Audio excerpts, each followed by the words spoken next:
বর্তমান যুগে আমাদের বৌদ্ধ সমাজকে যথাযথ সুরক্ষা করতে চাইলে বৌদ্ধ ভিক্ষুদের উচ্চ শিক্ষা দরকার। পাশাপাশি দেশে বিদেশে নানান ধর্মীয় কনফারেন্সে অংশগ্রহণ, গুরুত্বপূর্ণ বহু ভাষার দক্ষতা, ত্রিপিটক বিষয়ে গভীর ও তাত্ত্বিক দক্ষতা, মিশনারিদের মতো নানা বিষয়ে যোগ্যতা এবং সকল ধর্মীয় দর্শন নিয়ে অধ্যয়ন দরকার। এমনকি যারা অরণ্যবাসী ধ্যান সাধনায় আগ্রহী তাদেরকেও অরণ্যবাসে যাওয়ার পূর্বে গভীর অধ্যয়ন দরকার। বর্তমান যুগে মুখরোচক জাতক গল্প কাহিনী কিংবা মুখস্থ সূত্র আবৃত্তির চেয়েও যুগোপযোগী সময়ের সাথে সামঞ্জস্য রেখে সমাজ দর্শন নিয়ে গভীর আলোচনা বা দেশনা প্রয়োজন। বিশেষ করে বর্তমান প্রজন্মের জন্য আধুনিক যুগোপযোগী মোটিভেটিভ আলোচনা প্রয়োজন। সিংহল ইতিহাসের সংঘ শক্তি গ্রন্থে আলোচনা করা হয়েছে যে বুদ্ধ পরবর্তী সময়ে ভারতে বৌদ্ধ ধর্মের উত্থান পতনের মধ্যেও বৌদ্ধ ধর্মকে এতদূর এগিয়ে নিয়ে এসেছেন একমাত্র বৌদ্ধ ভিক্ষুরাই। যদি বৌদ্ধ ভিক্ষুরা যথাযথ ত্রিপিটকাদি অধ্যয়ন বা চর্চা না করত তাহলে বৌদ্ধ ধর্ম এতদিন বিলুপ্ত হয়ে যেত। ত্রিপিটকের দীর্ঘ নিকায়ের অন্তর্গত সামান্য ফলসূত্র ও প্রাচীন ভারতের ইতিহাস পাঠে দেখা যায় বুদ্ধের সমকালীন ভারতবর্ষে আরো অনেক প্রসিদ্ধ ধর্মগুরুর আবির্ভাব এবং তাদের স্বীয় স্বীয় মতবাদের চর্চা হয়েছিল। তন্মধ্যে মহাবীরের জৈন দর্শন, অজিত কেশকম্বলীর চারবাক দর্শন, প্রকৃত কাত্যায়নের শাশ্বতবাদ দর্শন, পুরন কাশ্যপের অক্রিয়াবাদী দর্শন, সঞ্জয় বেলট্টিপুত্রের অনেকান্তবাদী বা অজ্ঞানবাদী দর্শন অন্যতম। কিন্তু তৎকালীন সমাজ ব্যবস্থায় উপযুক্ত নেতৃত্বের অভাবে উগ্র ব্রাহ্মণদের নানা প্রতিকূলতার ঊর্ধ্বে গিয়ে অন্যান্য দর্শনগুলো বেশি দূর এগিয়ে নেওয়া সম্ভব হয়নি।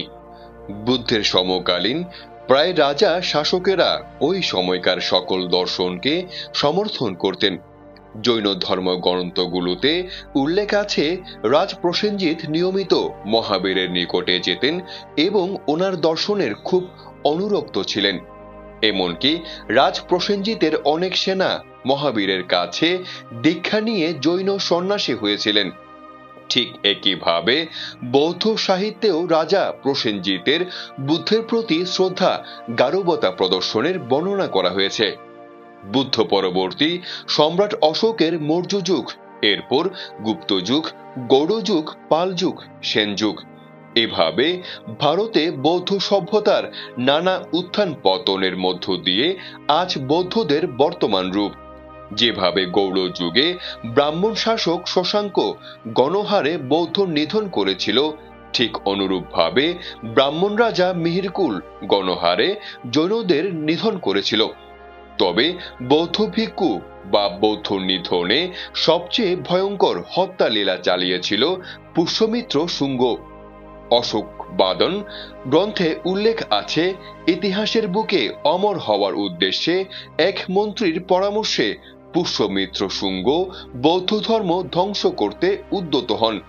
প্রথমে তিনি কুক্কুতারাম বৌদ্ধ বিহার ধ্বংস করে ভিক্ষুদের হত্যা করেন। এরপর তিনি সকল নগরীতে একটি শিলালিপি স্থাপন করে ঘোষণা করেন যে তার নিকট একজন বৌদ্ধ ভিক্ষুর কর্তিত মস্তক নিয়ে এলে পুরস্কার স্বরূপ 100 মুদ্রা প্রদান করা হবে।